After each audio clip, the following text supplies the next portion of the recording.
Student, the next topic is variation of g with height. Now let us make a earth. Now we take average radius because we are not going to look the variation of radius now. We are going to look with height.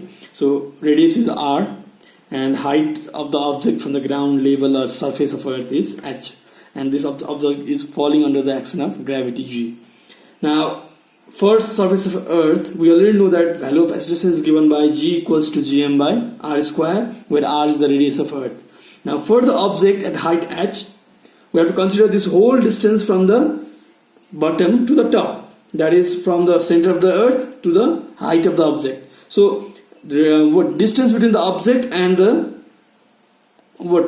center of earth is given by first the radius and the height. So we write the distance to be r plus h whole square. Now if we see this, since g is inversely proportional to r square or distance square, now this distance is larger and this distance is smaller. Now since there is inverse relation, if the value of r is small, then the value of g is big. So here the value of g is big, and here since this value is big, this value is small, so GO value is smaller. So at some height, value of g is always smaller than the value of acceleration to gravity at the surface. Now this is due to the inverse relation between the acceleration to gravity and the distance or radius. Now to calculate the relation, sometimes in the question what is asked is g is in the surface or g of the object is given and radius and height is given. Only these three things are given. There is no mention about the value of universal gravity constant and the mass. At those conditions, you have to find a value. Three values will be given, whereas we have to calculate the one value. So for that, for numerical purpose, we are going to derive a relation between this first and this second. For that, let's divide the first by second.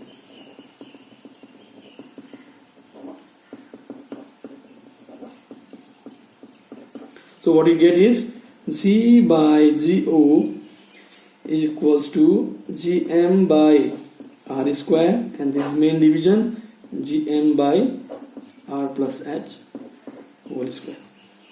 Now what you get is g by go is equals to gm by r square. If we make it big, then r plus h goes up and gm comes down, cancelled, or g by go is equals to r plus h whole square by r square. Now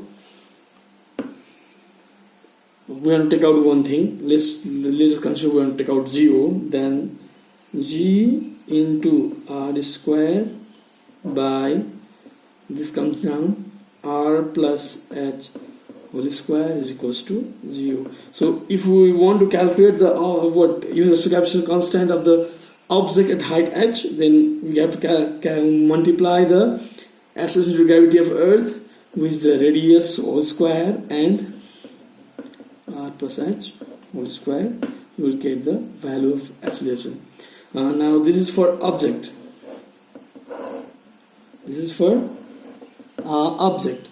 Sometimes what is asked, g is asked. From here we can take out relation for g as well. G is equals to r plus h whole square by r square, and this goes here and multiplies. So if acceleration to gravity of earth is to be calculated, then this is the formula used. You have to remember this relation. This is very important relation.